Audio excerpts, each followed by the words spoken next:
আপনি কোন রকমের কারো প্রতি ঘৃণা রাখবেন না। এটা আবার কেমন কথা যে হ্যাঁ কারো প্রতি কোনো ঘৃণা রাখা যাবে না। যদি আপনি ঘৃণা রাখেন তাহলে ওই ঘড়ি ঠিকভাবে কাজ করবেন না।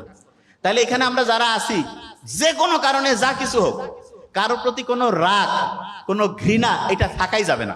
আপনি বলতে পারেন স্যার এটা কি সত্যি? 100% প্রমাণ দিচ্ছি। হার্ভার্ড বিজনেস স্কুল, একটু আগে তো ভাইয়া বললো যে আমেরিকায় হচ্ছে স্কুল মানে ইউনিভার্সিটি। হার্ভার্ড বিজনেস স্কুলে একটা পরীক্ষা করছে, এক মহিলাকে নিয়ে এসে তার ব্রেইন স্ক্যান করতেছে, করে দেখে যে ব্রেইনের প্রিফ্রন্টাল কর্টেক্স এবং হিপ্পোক্যাম্পাসটা খুব পড়া মনে রাখার উপযোগী হয়ে গেছে। তখন ওনাকে জিজ্ঞেস করছে যে আপনি কি কোনো স্পেশাল খাবার খাচ্ছেন? যে না। আপনি কি বেশি পরিমাণ ঘুমাচ্ছেন? না।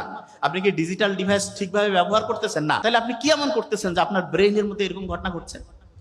তখন উনি অনেক চিন্তা ভাবনা করে বললো যে আমি একটা কাজ করতেছি। সেটা কি? যে আমি ক্রমাগত যাদের প্রতি আমার ঘৃণা ছিল, যাদের প্রতি আমার রাগ ছিল, যাদের প্রতি আমার বিদ্বেষ ছিল, তাদের প্রত্যেককে আমি মন থেকে মাফ করে দিচ্ছি, মন থেকে মাফ করে দিচ্ছি।